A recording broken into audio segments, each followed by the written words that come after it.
welcome to the podcast, guys. My name is Eric Jr. For those who haven't seen this before, this is our new podcast we're trying out called In the Driver's Lounge with Eric Jr. Surprise. But I got Logan Jewell on here, just a special guest and one close to me, being my good friend, coming over the years and working together as both spotter driver combo. And for those who haven't seen our social pages, the whole concept of this is maybe to give you guys a chance to get to know him better and talk about some of the stuff we've been through, because it's been a lot in just a few years. But I wanted to introduce Logan. Logan, obviously appreciate you coming on. So I'm just curious, as far as I want to let you introduce yourself maybe to people who don't know who you are, haven't heard of you, what you've done, and what you're doing now. Go ahead and maybe just give a little brief summary. Yeah, sure. So name's Logan Jewell. I'm born in British Columbia, Canada. I've been racing since I was 7 years old, so that puts me at 28 years now of racing. Behind the wheel of something. Championships, races, won them. Kind of taking a little step back here to help this young fellow out and see if he can get a little somewhere. Yeah, no, for sure. And it's been fun. I mean, we've already been busy this year. I kind of just wrapping up what we've done in the last month. I mean, it's weird to think that we're talking about January and we've already done tests and races and, and things have been busy, but it's been a fun year. Again, for those who don't follow us closely, we announced just at the end of 2024 that I'd be making the switch from racing in the number 19 for Bill McAnally Racing, like I did last year, over to the number 5 Toyota for Jerry Pitts Racing this season in the ARCA Series West, which for us was a pretty big change because everything's been around running with BMR since I started, and that's where we kind of got our foot in the door when it comes to ARCA. So to go outside of that has been quite a process, and the Jerry Pitts crew couldn't have made it easier for me, and we've had a blast working with them. But it's been a lot of time just the last month communicating with them, trying to get things ready to go. We had our first race at the end of January, which we'll get into later in this, but lots of testing and just kind of trying to build that chemistry. So we've been busy. Got a run down at Laguna Seca, which is world famous for any racing enthusiast that's been playing any racing game ever has probably raced that track.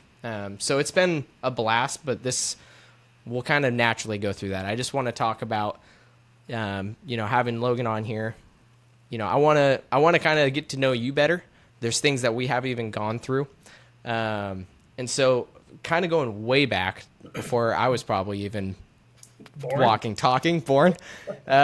So you started racing where at in Canada? Because that's the other thing that people probably don't realize is we're sitting here virtually because you're 20 plus hours north of the border, correct? Yeah, about 20 hours. Yeah. So where did you start and how did that even become to be a thing? Were you raised around racing? And I know your dad raced, obviously, and we've talked a bit about that, but what kind of initially sparked the conversation of you getting in a car or cart? So basically, as I got older, Dad was obviously around racing, grandparents were around racing. It's kind of funny, but my younger brother one day goes to my mom and goes, "Mom, who's the guy in the garage?" So she went out and said, "You're selling a race car?" And then Dad was like, "How do I go racing still and have fun and get the kids involved?" Oh my gosh. So he took me out to a go-kart track and just put me in an adult go-kart, and I was 6 years old. Put a helmet on me, and honey, you got to sell the car. No, I'm going to buy another one and just put the kid in it. yeah, pretty much. He put me in the go-kart, sent me around our track in Prince George, and I was just fearless. Foot to the floor in this unrestricted 6.5 horse Honda. That's awesome. I came around one of the corners and I looped it and put it into the tire barrier. My helmet came off and I was crying. And Dad said, "Oh, well, I guess that's gonna be it." And he's like, "You okay?" He's like, "Yeah." He's like, "Can I go again?" He's like, "Oh, that's a problem." So do you remember that day pretty well, or is that kind of just through stories of your dad telling you? I don't remember that day. I remember one prior where they were sitting me in a cart and just pushing me around to see if I understood things, basically, at that kind of age. Right. No, that makes total sense. I mean, growing up, like, I remember going even, like, to the grocery stores and stuff. They had those, like, sit-in car carts. Did you guys have those? Yeah. Yeah, and I always begged my dad to let me go in one of those because I thought I was going to be like the coolest guy in the store. But I think they had a pretty good idea, like from a young age. I at least knew what a steering wheel and what the pedals were. Yep. Probably didn't know how to use them. But so when you started in karts, so how many years were you doing that? I mean, and what level did that go to? I guess. So I raced everything from it was called Junior 1 at the time, so 5.5 horse Honda with a Okay. restrictor plate. Junior 2, 5.5 horse with a bigger restrictor plate. And then I jumped immediately from that into shifter carts. So I ran an 80cc shifter cart. And how old were you then?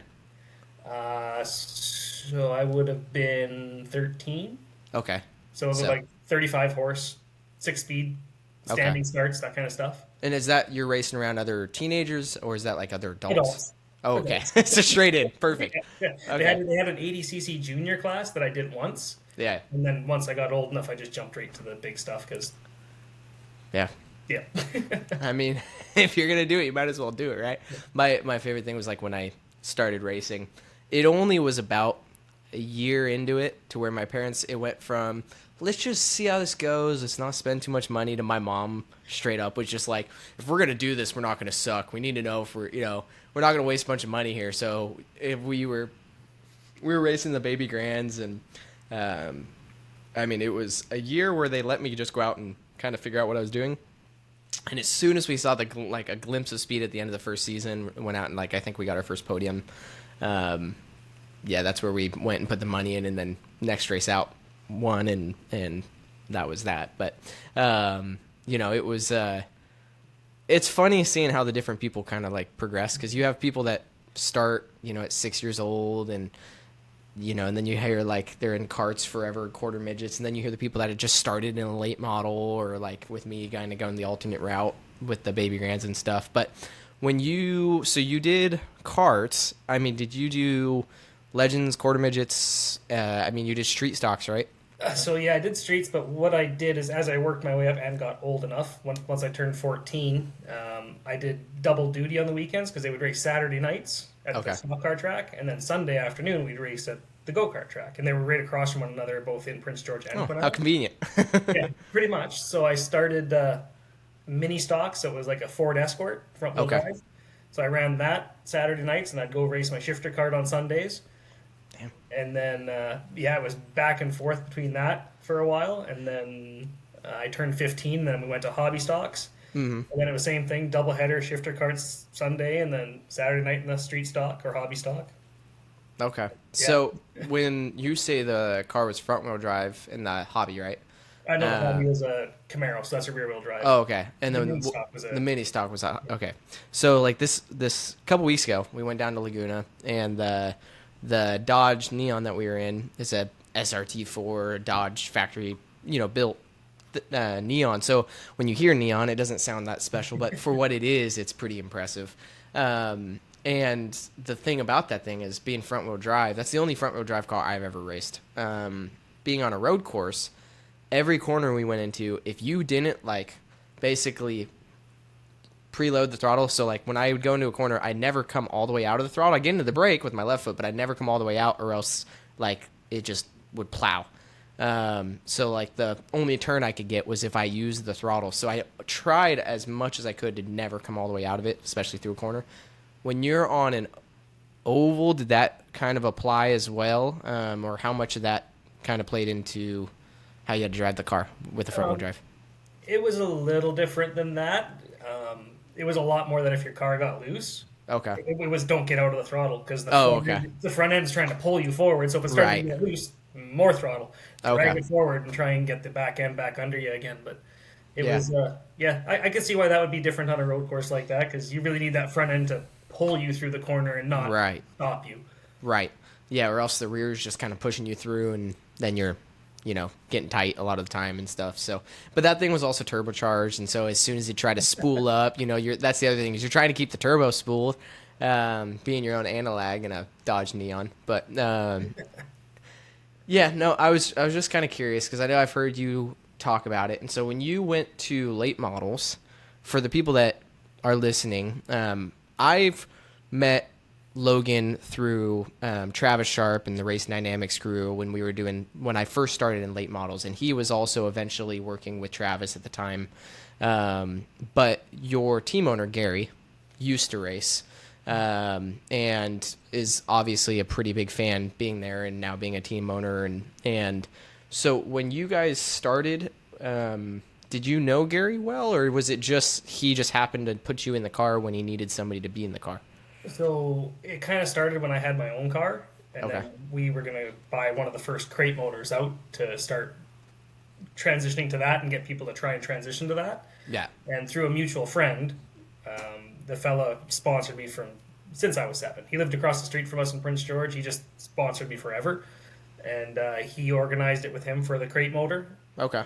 And then eventually, when the funds basically ran out, so I couldn't do my own thing, sold my car off, and Gary was in a really bad racing accident once. He couldn't put his shoes on for like 2 months.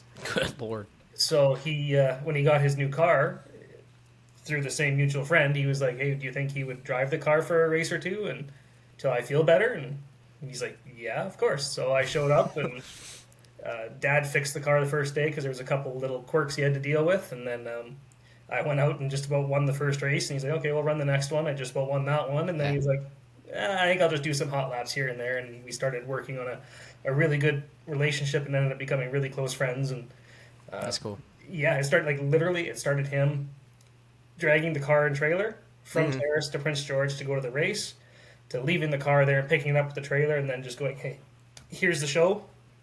I'll show up." That's, I mean, it's cool to obviously the way for everything to work out. And when you were racing, when you say like funding ran out, were you funding it yourself when you started? I mean, obviously your dad helped you when you were really young, I'm assuming. But at what point did that conversation shift to like, if you want to do this, you either got to get funding or, So basically, after we got out of the hobby stock situation, we bought our own car together, 50/50, and then we went out and did find some sponsors and stuff, and then just towards the end there, our sponsors who we had relationships with were going through some hard times, so it was, you can't sponsor a race car if right. company needs to work, so basically it came down to the point that's like, well, we're starting the year off $15,000 in debt, and we haven't even started anything yet, so it was like, car is worth 15, so break even and we'll both walk away. Okay. Yeah. I mean, it's not easy. And I'm assuming up in Canada, like, I don't know how much racing's promoted up there versus the States, obviously. I mean, when you grew up, I mean, was there places to go travel to races? Did you guys go to races as fans? Or, I mean, what is there in the area for somebody who's completely unaware? So for where I was in Prince George, there's a local track there. Another hour away is Quesnel. They have a local track. Williams Lake is 2 hours away. And then you're starting to look to Vernon at that time, but they tore that track down. It was gorgeous, that one. Okay. But that was, 6 hours away. So there was, 4 or 5 tracks in that one direction going south. Right. And then you still come out towards where I live now in Terrace. They have a track. We went north a few times there to Hythe, Alberta. There's a track. There's a whole bunch within, 6 hours tops kind of thing, 8 hours. Like, there's a lot. Okay. I mean, that's better than what I assumed. And they have, like, you hear, like, the Canadian NASCAR, whatever they want to call it. The Pinty Series? Yeah, the Pinty Series. Obviously racing up there. Now, I don't know how long that's been around. But, I mean, was that like a destination spot for anyone that was in Canada where they want to go, or most people just like, I want to do this as a hobby? Did you have, I guess my point is like, at what point were you kind of happy with where you're at, or did you have every like a long-term goal that you wanted to see through? Oh, well, I mean, I wanted to make it. I wanted Right. to get there, but at that time, the Canadian NASCAR thing, used to be called CASCAR, and a couple Oh, okay. of things Okay, yeah. before it became the Pinty Series, but that was one of those things. It's not as popular as NASCAR, so that's not where I wanted to go. Yeah. I wanted to try to get to the trucks and do the Xfinity and work my way up, Right. but No, that makes sense. being in Canada and a little far away, it's a little bit harder to do that. No, I mean, and obviously you've come down across the border now. So that's kind of my, like, we're moving next is you. I didn't know you until you were on this side of the border, obviously. And when you were down here racing. So I started working with Travis in 22. Now, how long before that did you guys start looking down here, and how did that conversation start as far as even before necessarily knowing who you're going to work with, but like that we need to go down there, and what was the reason behind that? Was it just like I want to go down and race in the States? It kind of started with after we won our West Car Championship. Okay. We were like, we should look at moving up. Yeah. And we met a fellow in Alberta that had it was a super late for all intents and purposes. We put our crate motor in it and went and ran it in Wetaskiwin for a day. And we threw our big bar soft spring setup in it, not knowing anything about the slugs in a ham key and geometry or anything. We had to put this thing together from nothing. And we went out there and qualified fourth, and Travis happened to be there that day. And his guy, I think, was third. So he came over after and was talking to Gary and was like, we should chat sometime. Yeah. And then after we went away from a year of running ourselves, it was time to basically look at, well, we want to go to these big races because we went to Monroe for the first time with the crate, and we're like, oh, this is cool. And then you start getting that addiction, and you're like, okay, well, we should come down here more and see some more stuff. And then we had it down between Chuck Carruthers and Travis Sharp, and talking to Travis, it was seemed like the way to go, so we worked our way there. And yeah. Yeah. Well, and like that's the kind of the cool thing is, you know, I'm glad it happened that way for both of us, obviously, because now it's turned into so much more, and to fill the hole for anyone that's actually sitting through and listening to this whole thing. When it came time, I think it was the end of 22. Things worked out where Logan needed to move his stuff. His stuff was located in Montana at Travis's shop, where I had spent a lot of time crewing and interning up there. And so I was familiar with Logan's cars, but I wasn't actually familiar with Logan himself. And that I just remember always hearing the jewel of Canada, of Canada, Canada. So I'd always hear that, but I had no clue what you looked like or anything. So anyways, it worked out to where we had our shop trying to start to do our own things. Logan was looking to relocate and come down, so it just ended up kind of forcing itself together to where it was just what made sense at the time, which worked out perfect because obviously we ran, you came down, we made a deal to run some races, and we haven't talked a lot about those races like on anything else, but we ran 5 races starting at South Sound, which kills me to think about because when we talk about that race, we showed up with the most kind of like abstract rear setup, people coming over and testing. We had the way we had this third link, the thing would hike up like a dirt car going down the backstretch, but it had the best grip I think that you've ever said a car had. I mean, what do you remember from the first race and kind of all that, Oh, what don't I remember? That was an experience. Just to come to find out, that we had the wrong fucking gear in the car. Yeah, the poor little McGonigal running at like 6,000 RPM. Yeah. Oh, yeah, that's not helping us. No. Because, I mean, obviously I grew up kind of around South Sound, but when you came and ran there, what were your kind of initial impressions of the place and all that? I was surprised actually how smooth it was for being in Washington. I expected it to be a lot more coarse and rough with weather changes, but surprisingly smooth. By the 2 grooves, there's actually 2 grooves there you can actually really race. Yep. And it's a very interesting track with some unique little bumps and characters to keep you on your toes, and they have a good local crowd, like a good local group of guys that come out to the track to support it and each other. So I really like seeing local shows show up and actually have super lates and stuff showing up. 100%. No, it's one of those that's been hit or miss over the years, and they've had some really good car counts and races, obviously, in some years where it's a little lower. But when I did race there, like you said, the characteristics, one of my favorite things about that place that I always like try to tell somebody going there is when the car is good and you can run the right line, you're almost like jumping the pit exit into 3 with the way the kind of flattens off to the right and then the banking leans to the left into 3.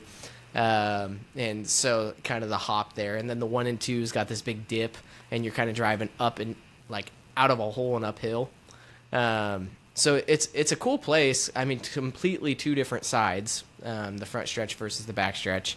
But we did that. We ran Evergreen a couple times. Do we do Tri-Cities? Well, we did Tri-Cities the year before. That's right, yeah. And that was kind of my first experience.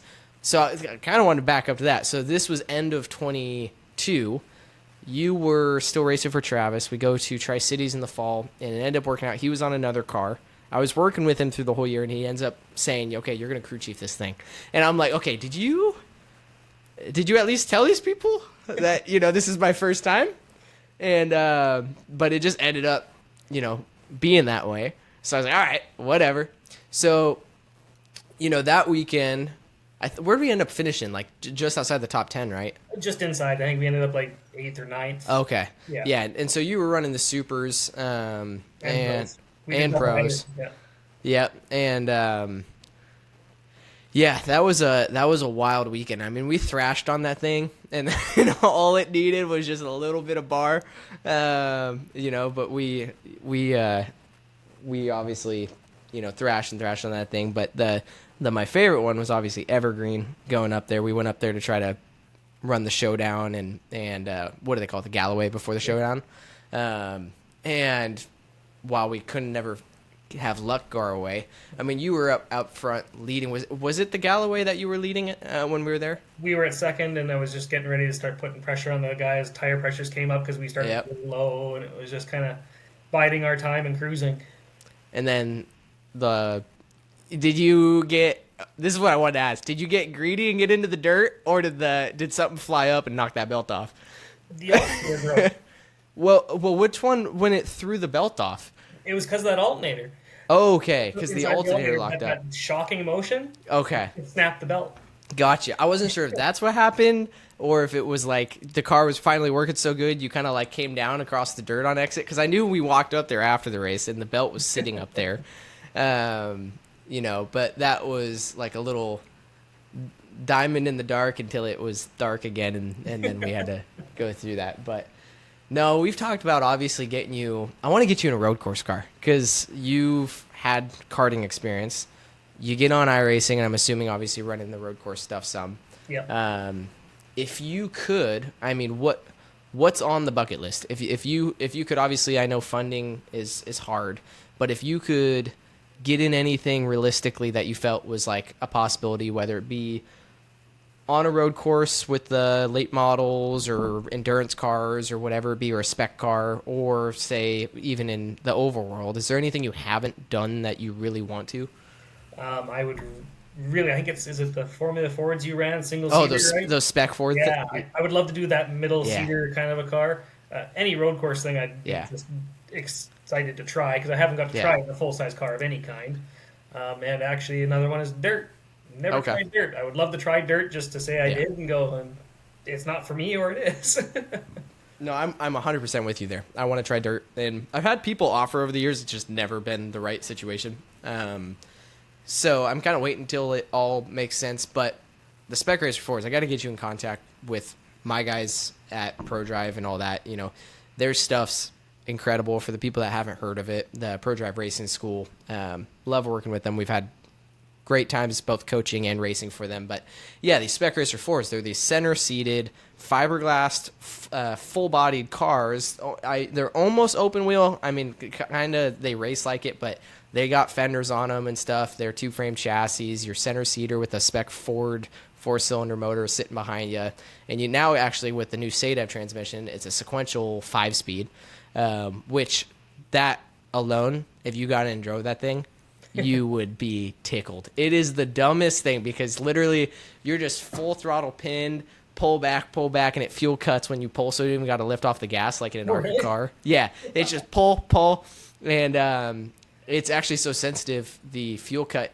They were getting pissed at me because when I went out for the first time, I record everything, and the mechanic watched my laps back, and he's like, "Get your hand off the damn shifter." And I was like, "What are you talking about?" And I had this like habit of like when I was coming down the front stretch and I knew I was coming into a braking zone, or like down the front stretch you're shifting, I just kind of leave my hand down there because you're going straight and you're shifting up and then you're coming into a braking zone to go back down. And I'd have this habit of just kind of leaving my hand on the shifter, and I don't hold it tight. I mean, it's just like leaving your foot right next to the brake pedal. You're not pushing on it, but it's touching it.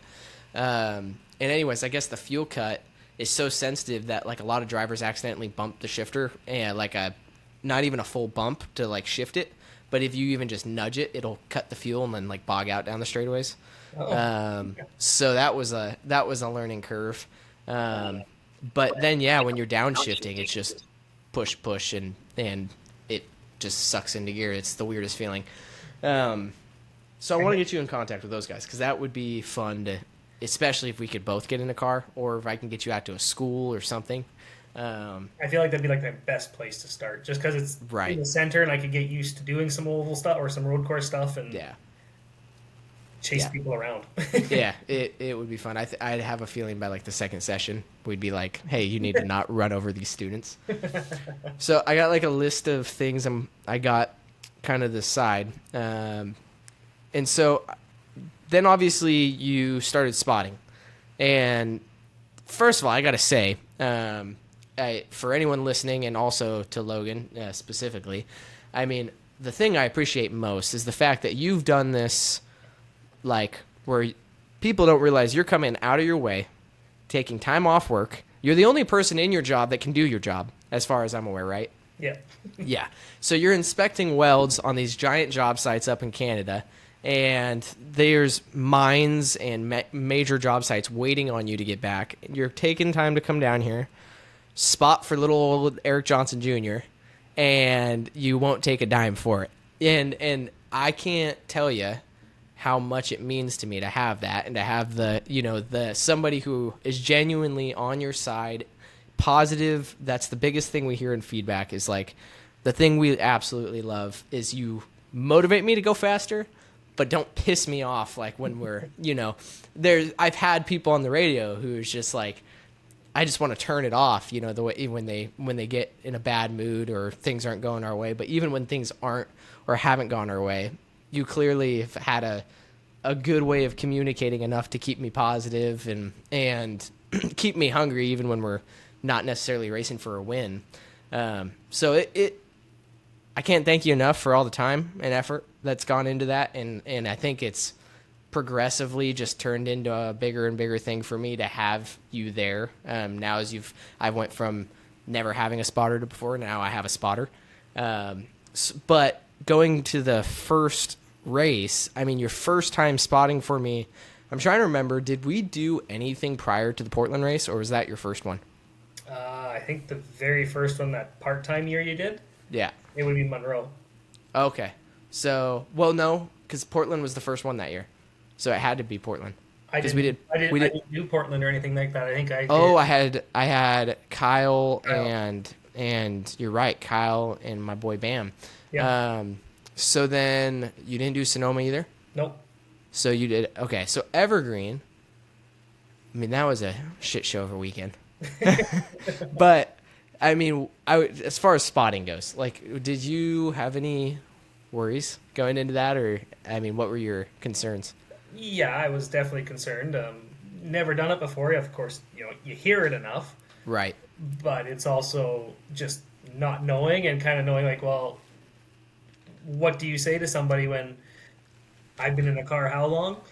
Yeah. And I go, hey, I need this. How do I portray that to you so you understand what I'm saying? Cause and not get you in trouble and caught up with people. At what point do you say, yeah, no, you should let him go, or yeah, whatever's going on, right? Do you wait till they're like right there, or do you wait till they're straight away, or yep, just nerves. Well, then that's the thing is like I remember the first time I spotted for you. Now I had some experience with Max and stuff, but I was it was South Sound. Other than Tri-Cities, we did the Tri-Cities, and I had the experience there too. But South Sound was colder, so I noticed it more. But I was up in the spotter stand, literally. You're out there pacing, and I'm like trembling, and this sounds bizarre, but like I was 10 times more nervous to spot than I was to ever drive a race car. And I mean, like, audibly, I could hear it in my voice. Physically, I was just like, had like those excitement shakes. Yeah. And I could not wait for you to go green. I was kind of freaking out. But when I kind of imagine, you know, that as far as the first two went between Evergreen and Roseville, a little more laid back. But when we went to Phoenix, you talk about like third or fourth spotter experience. You're sitting up on the roof of, you know, Phoenix in their roof in their spotter stand that's up there. Is it as bad as everyone says it is as far as the angle goes? It's terrible. You're basically on your own at that point. All I can do is like middle-ish. Yeah. They're 5 wide. Below Yeah. the apron, above the apron. It's up to you. No, my favorite part, like, and I've said this to you time and time again, but I apologize for anyone that's heard me say it in real life, but all I remember was we didn't come up with like any system to talk about the dog leg situation when we come all back together. And so on the backside of the dog leg, first time, goes green, and we never had any traffic really in practice and anything. And I just come out of there and I just heard outside, and your voice just kept going higher. And as soon as it got to that, like, I could hear you squeezing it, I was like, okay, I'm probably close enough. And like going back and watching the replay, we were like as close as you could obviously get. And so quickly, I think we've found things that we got to work on, but that one I'll remember for quite some time. Yeah. And so then obviously we go through the season and you know, had our moments, good and bad, and but then moving to this year, things feel lighter. Things feel more exciting. I could feel the energy around. Obviously, it's great to have you obviously back spotting for us. So for those listening, saying that we've started our season going full time in the 5 for Jerry Pitts Racing. Logan was with me at BMR, but of course now moving over to Jerry Pitts, he's following us over there as the full-time spotter again. So what's your kind of initial thoughts on when you heard about that? What's your, you know, is there anything you're looking forward to this season necessarily? And maybe after a race, like some of your initial thoughts, I guess. My initial thoughts is I think they're a great group of guys here. Right. The attitude, everything they have going on, the notes they're taking, how they're doing things, it's fantastic. And I honestly really love seeing it's a bunch of people my dad's age doing this. And that's okay. So I love that 100%. So it's we just, back up to this. dedicated. My dad and I are having this conversation, funny enough. So I had this moment. I don't remember if it was you or Dustin. I think it was you, though, standing up there on the liftgate with me, where we're watching the late model race before my race, and we're up on the liftgate, lifted up, where everyone's like up on top of the hauler watching. And for those who haven't been in the garage, most of the haulers, they'll lift their lift gates up. They have a ladder that you can get up and then crawl up on top of the very top of the hauler, where normally there's like a viewing platform.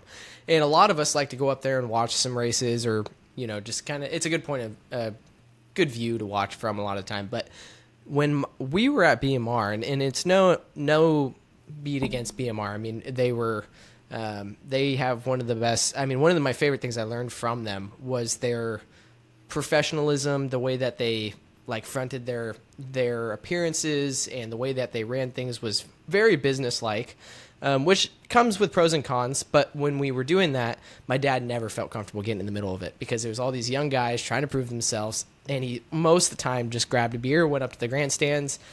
But when we went to Kern, we're sitting up there watching this race with you and I on the lift gate, and I feel the ladder moving. I look down, and it's my dad crawling up on the lift gate, and I've never seen him do that before. So I had to ask him, like, what he thought and everything, and that's exactly what he said. Is he was like, well, funny enough, like, I just got up there, and I ended up staying up there for your whole race, and Jerry was sitting in a chair next to me, and he was like, it's just a bunch of guys that are my age that I feel, you know, like I can relate to. And so that's something obviously I've picked up on. Now, I'm going to be honest, and nothing against you, but I've gotten used to being friends with people older than me. I mean, it's been how it is the last few years being around experienced people in racing. Most experience comes with years. And so for me, it's never been a new thing.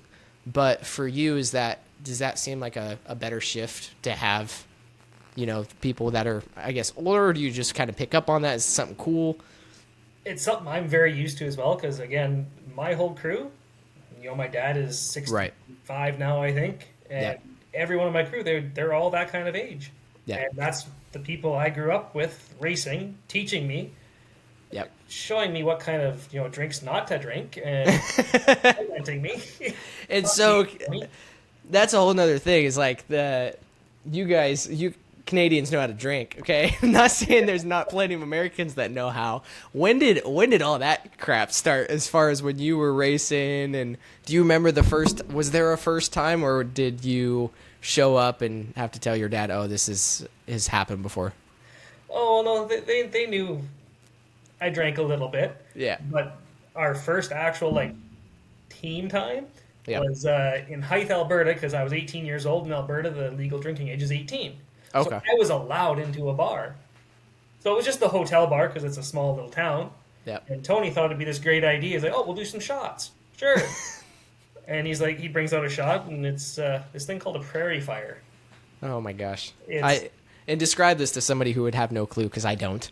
Oh, it's bad. I believe it's like tequila and then Tabasco sauce. That's all it is. It's Freaking terrible. It's terrible. It's not good. I thought it was going to be a shot of vodka, and he tricked me. And it wasn't fun. I did not enjoy it one bit. Yeah. I can't tell you, through the years of just in the short period of time we've been racing, how many drinks I've tried to have had people try to shove down my throat. And I've told the guys, look, if we win a race, I am going to happily drink with you guys. So this has become a thing now is I've had, and I can think of even when we were working with the Herzogs and stuff, and they were trying to kind of joke around and try to slide me something, be like, come on, just a sip, we just want to and you always hear that from people. I kind of want to be the first, and so now it's become a thing. I told the team, look, if we win a race, okay, I'm totally happy to have a drink with you, and we will see that day soon, I hope. But so obviously, like I was saying, it feels pretty good to have the new group, and things have been going well for me as far as the driver's perspective goes. I feel like Dustin and I, Dustin's my crew chief for those who don't know, Dustin Ash out of Vegas. Him and I click really well because he's driven these cars, and I think that's important. If you're going to be telling somebody, how the car feels as a driver and what you need more of, it makes logical sense if the person has had some level of experience in your shoes so that they know what you're feeling, what you're describing. And I think, realistically, again, not to dog at anyone in my previous situation, but that was a hard part at BMR was not having a crew chief that's driven the car. There was points where I'd describe something one way, and then the feedback would be like, you got to describe to me what the car needs, because I'm not a driver. I don't know what that means. So for me, going to work with Dustin, it's clicked quickly for that reason. He's raced recently, and I didn't even know this, but I went back and watched some of the film for things like Tucson that we're going to, and I mean the guys ran great. And I think Dustin Ash is a name that more people have probably heard than not in the West Coast racing stuff, that I guess I haven't, because I haven't been in it long enough to know everyone. You know what I mean? So when I started talking around to people, telling them who we were working with and stuff, everybody seemed to recognize Dustin. So I started going back, and I mean, this guy's done flipping everything. He's worked with a few of the Cup drivers, Noah Gregson, Zane Smith.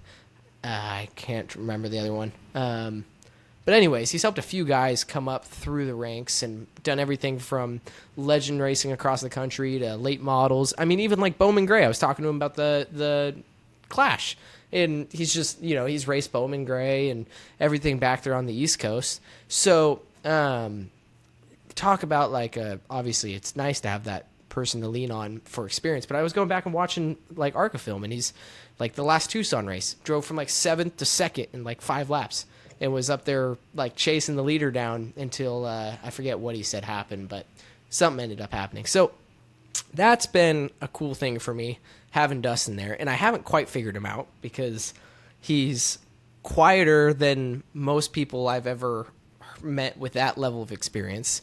And that's something I will say is nice, is I have not seen any level of like ego there. It's just and that just clicks well for me. I'm a person that just, I feel like that level-headed kind of calm is something I can be a lot more productive with than anything with a big fluctuation in emotions and stuff. I don't feel like I'm that emotional of a person or that like animated of a person when it comes to being at the racetrack compared to some. So I feel like that's been super exciting. And then, like you said, all the crew that's there has been around for years, and they are, for the majority, the average age is much older than when we were at BMR. But even, Jerry is it shocked me working with him and having something so laid back in a sense. Like this is a NASCAR team, and it feels like I'm racing with like my uncle in a sense. Like it's like family almost right out the get go. So it's very fun for me. I hope you're picking up on it. I don't know how much of that kind of has, after one race. I mean, what did you think at Kern and like the product? Obviously, I think I could have done better, and we've talked about that. I've been beating myself up nonstop. But as far as the at-track stuff that you saw, what did you like there, and things you want to see more of? Honestly, every one of those guys is just passionate, and they just love racing. They are there because they love racing, and it's such a refreshing thing to see, because you don't see a lot of teams that are like that. They're just there to do their job and then go home. These guys are genuinely like, yeah, let's go have a beer in the parking lot after. This is awesome. I love this. Right. This is great. We're here to have fun, but we want to win. Yeah. It's the only reason anybody races.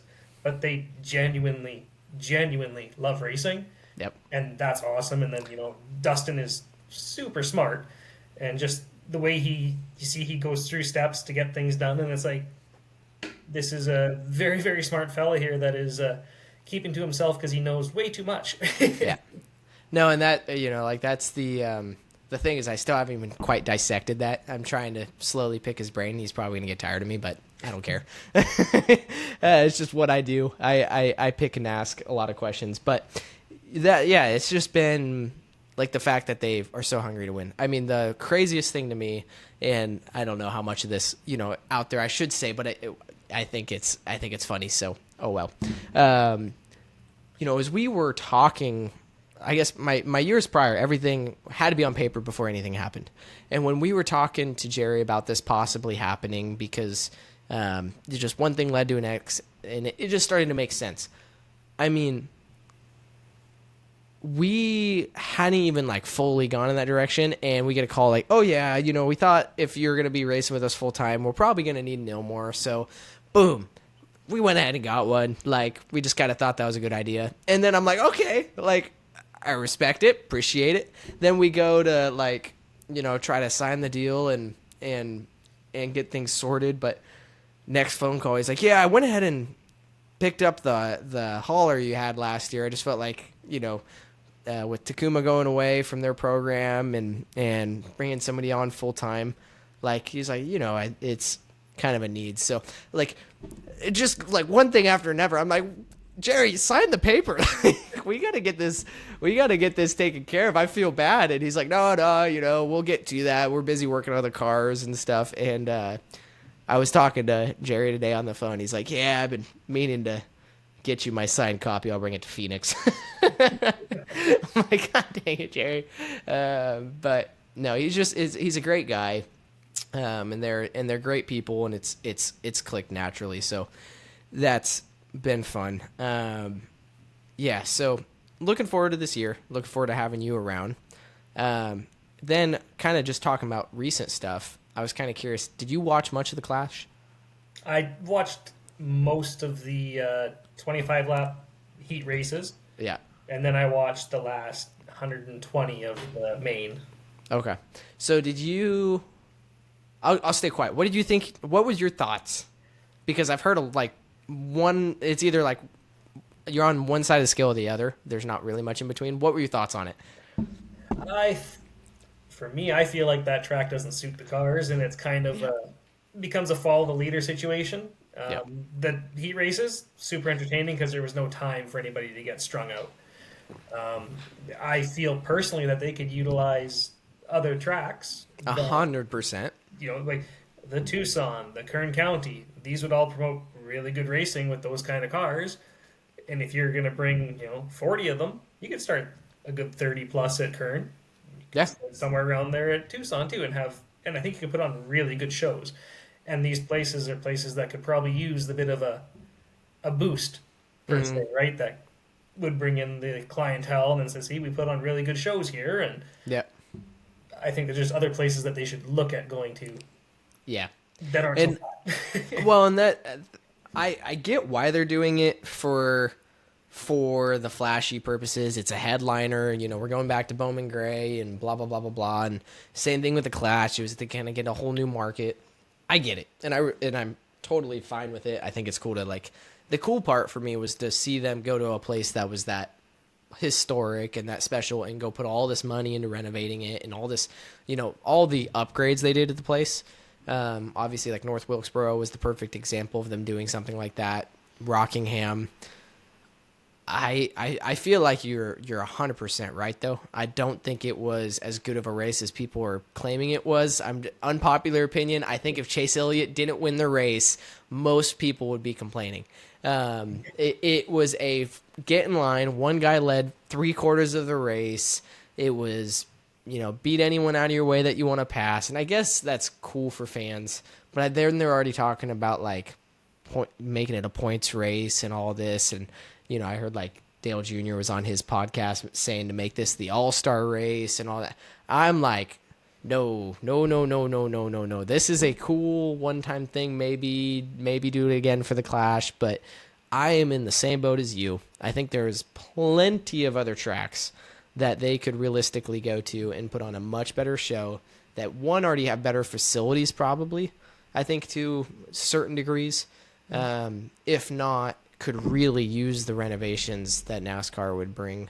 And I'm trying to think of some off the top of my head that would be best for that. I mean, obviously I'm West Coast biased. So like if I'm like people were like make Evergreen, the Clash. I don't even know how that would be necessarily. It's I think a short track but with banking would be cool. Like you're saying Kern, especially if they made like the rubber groove wider, if they put some compound down in the second or third groove, I think that could get really interesting. Obviously, the connection to Kevin's there with Harvick owning it. Irwindale would have been perfect. Irwindale would be really good. Yeah. Bullring would be good. Yeah, Time of year, it's somewhat warm there, I think. yeah, that's another one that I could see, obviously, as far as the facilities go. And then I'm trying to think, like, back east. I mean, like, you hear Nashville Fairgrounds come up in the conversation. I feel like that would be cool.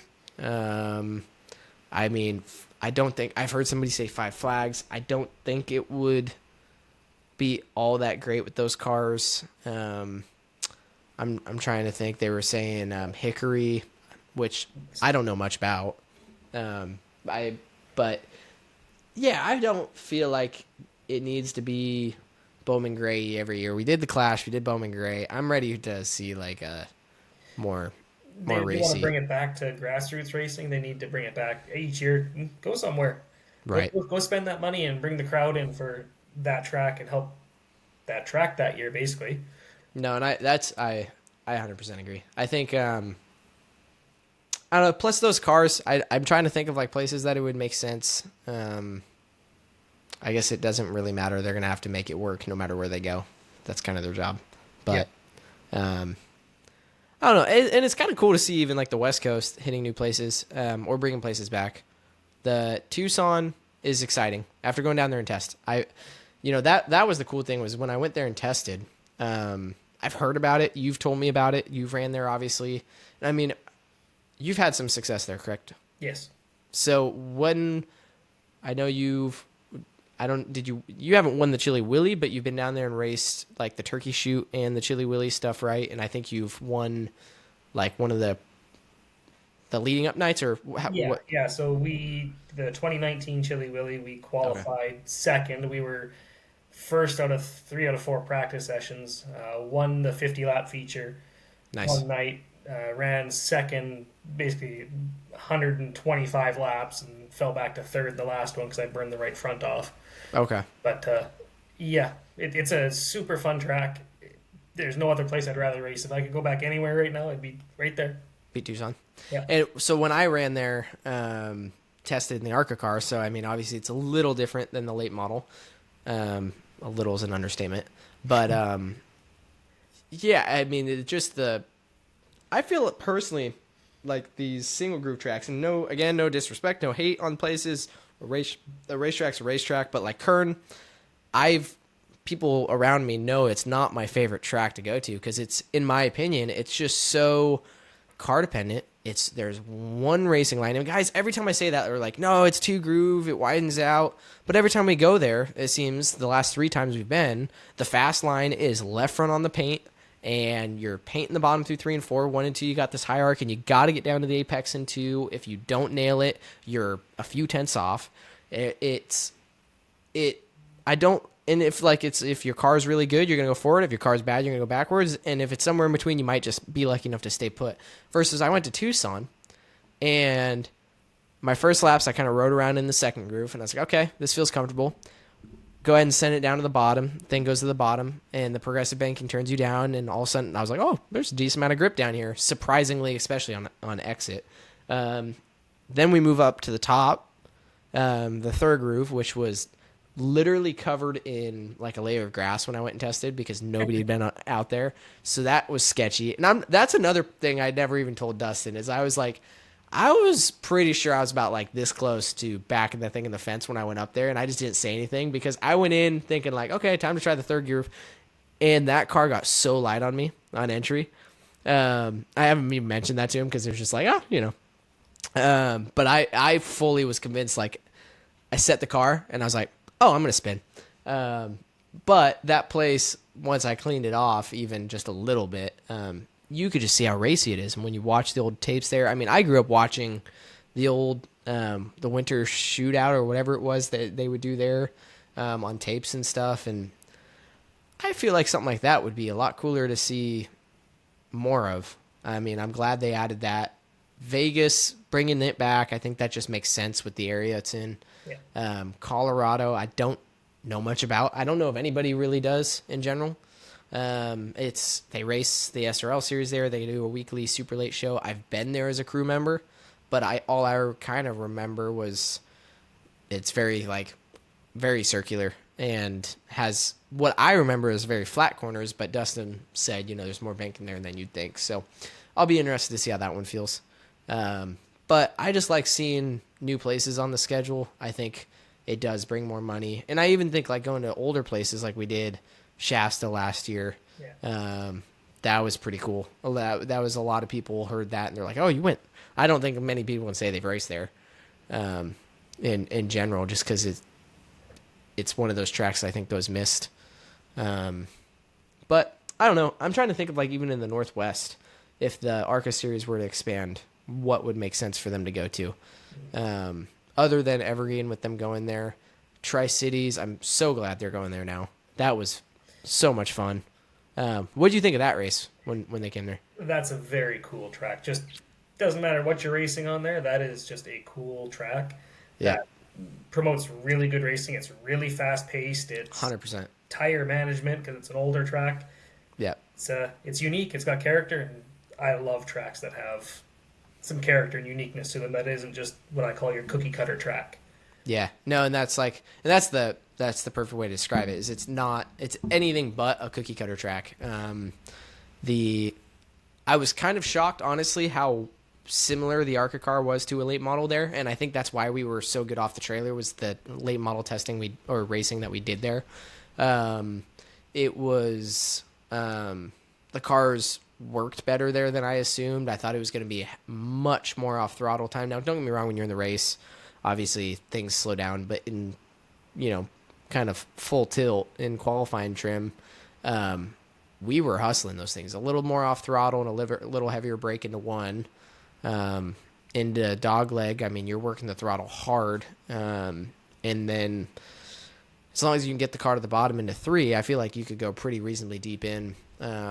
So I thought that race was fantastic, even with the problems that we had. So, I mean, yeah, that one will sting for a long time, that one. But, yeah, I don't know. I'm trying to think, like, is there anywhere else in the Northwest/West Coast that you can think of that would be cool to see the ARCA cars at, I guess? The tracks that are pretty cool are sometimes a little too small too. Yeah, Like that's true. Wenatchee would be really cool. The facilities Yeah. are really nice. Yeah, Really good track. that's one of those ones that are really cool but too small. Yeah, you could have like 15 cars on the track at a time. That'd probably be about it. Yeah, which might work for some of the West Series races. I mean, Yeah. if I'm going to be blatantly honest, but you can get really in trouble there, I think, especially with lappers and things. Trust me, I got experience there with that. I think your West Series could probably do well there. If NASCAR were to try and do something, I don't think that would work out, but I think the West Series could do well there. Yeah, I think the West Series, and that's what I'm thinking about. Like, that actually is not anymore the Clash, but the probably didn't even say it, but like where the West Series specifically could go, because like they used to race State Line. Mm-hmm. I didn't even really know that, but I guess we'll go back to. Yeah, I think that would be cool. Hermiston obviously shutting down, which that was out of the left field. That was random. The Waldens are awesome. I'm so glad they at least have their hands on something else like Tri-Cities, because all my experiences with them have been incredible. And the Waldens being the family that owns it, for those who aren't aware that are listening. But did you race much at Hermiston? I never even seen the place other than videos. Okay. So we struggled when we went there. We were extremely free, and it's got a lot of character. If you ran, I think it's like, is it Oxford on iRacing, where you got the off-camber front stretch? Yeah. Very similar deal, where the top 2 grooves are off-camber towards the fence. So you don't go all the way to the wall there, and then no backstretch wall. And then it's got like a canyon you jump off of into one. I mean, literally, it's like, it feels like it's like a drop that big. At least an inch or two at minimum. But a lot of people love that place, and I think it was pretty great for like the lower series is where it got a lot of its love. But I just never had enough experience there. Never got enough. So that's the one thing I kind of wish is, I always told my dad that's one that I want to go back and kind of redo and get some redemption at, along with Wenatchee, and unfortunately never get the chance. But yeah, there's Wenatchee, there's State Line, Meridian they used to go to. I didn't think that was, I mean, I guess they had some decent shows there with the West stuff. I think Deegan won one there, and they had some chaos at the end, some short track stuff. And I don't know. South Sound, we were talking about this, my dad and I. Do you think South Sound would be something that could produce a race for those with the West Series there, or do you think that that's asking for trouble coming out of 4? That's the only trouble spot in my mind. Being the tracks we've been to, I honestly don't see it being a problem. Okay. Because, I mean, really what was harder, Madeira, Shasta, right? These Roseville, all very small, very tight tracks with... What was kind of interesting was, people will probably disagree, but I felt like watching the Clash, Bowman Gray was similar line to Madeira. It kind of reminded me of like the way you kind of would diamond the car there, and even when cars would run the outside there, you could hold somebody. Like when I think Elliott and Hamlin were battling for the lead, I was getting like flashbacks to some of our stuff there. So I really like Madeira. it's another one of those I don't hear a ton about, other than like from the Californians, with what they're doing down there, and that's pretty popular for a lot of the junior late model stuff. But I'm super stoked to go back to there. I'm trying to think, like, as we're getting to the end, just wrapping up like the kind of the stuff I'm looking forward to on the ARCA schedule that is there that I think we got a shot at, and I think the road courses are high on my list. Jeez, this drink is killing me. I think the road courses are high on my list. Sonoma, particularly, I'm excited that they're going to first. I think a lot of people tear up their stuff at Portland, and kind of have to get through Sonoma, and I think it's going to be cool to see Sonoma first without the big quick turnaround. Yeah. More cars and probably a better show. So I'm excited about Sonoma. I'm excited about Portland. I'm excited about Tri-Cities. I was kind of answering, I think, something on Twitter the other day. Somebody asked me what I was excited for, and the more I went through them, I think I'm kind of pumped for them all. I think we have a really good shot at Tucson, the road courses. Phoenix is one like I just don't know really what to expect. It could, I don't see any reason why we couldn't go there and have a really good run. And I don't think we're gonna run any worse than, our last couple times there. Like there in the fall we struggled, but even the spring when we had a pretty decent run, I would expect at a minimum that we're, right there if not better. So I'm excited to go there for that reason, just to see where we're at and get that gauge against some of the East Coast guys with their stuff. And Vegas will be cool with Dustin's knowledge there. I'm gonna have to pull my weight though. You've ran Vegas before, so times, yeah. Is it? He says it's pretty line dependent. Yes, very. And so is it? What was it fun? Was there any challenges you didn't expect? What was your? Well, I ran it in a pro, or I guess it'd be a pro late and a super. Yeah. My biggest thing is I like to drive in fairly deep. And Okay. That place, it takes it in a pro and super anyway, but you really give up on exit. Oh, okay. And because the place is so rubbered up, Yeah. because, well, it's Vegas, it doesn't really rain, that there's so much rubber that during the day, it's like a 4 out of 10 slick. So you tighten it up to a 2, and then you go into the evening, and it's like, oh, I'm 3 out of 10 tight. Like, it swings hard. That's going to be really interesting to see how things go there. How that portrays into the big cars, I'm not sure, but into the Pro and Super, it was like quite a big difference, and it is very much like later apexes, and just you really have to be on that line because of the rubber. Well, and that was like going back to Kern. That was one place that was so dramatically different from day to night. And my experience, I haven't felt anything like that in an ARCA car other than Kern. You'd be a 3 out of 10 free in practice. Come, dusk, you're 4 out of 10 tight. I mean, it would just swing hard. So that'll be interesting to see when we go there. But I don't know. I feel pretty positive about it all. I feel like we got a really good group, which I'm excited about. A lot of people I can learn a lot from. It's been fun picking guys' brains like Dustin, but also like Cole Raz has been a big part of building my notes and knowledge before going to some of these places. So he's another one I think would be fun to sit down and talk to on one of these deals and get to know him better, because cool guy, but I've never really got him to open up, you know what I mean? Yeah. So no, I appreciate it. I want to do more of these in the future, more of these with you on here, as we go through new things and go through the season, and as anything comes up, kind of hearing your perspective on it, outside looking in, because my family and I were, I love them to death, but we're very protective over one another, and our opinions, the emotional roller coaster can be wild sometimes. So sometimes it can be hard to get an unbiased opinion. And I think as time goes on, obviously you're biased towards us, but you've come from so many different places and widespread background, and worked with a lot of different people.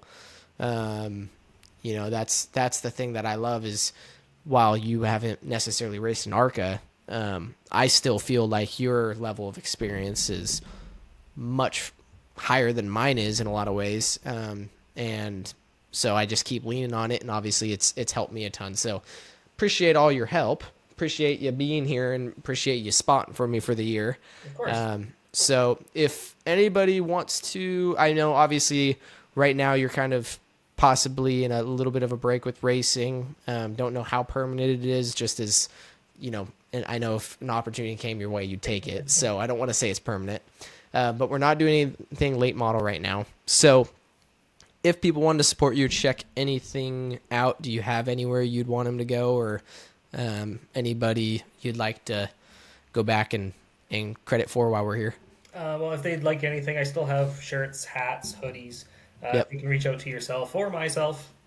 They're all boxed up, and I can get them out and ship them down to people.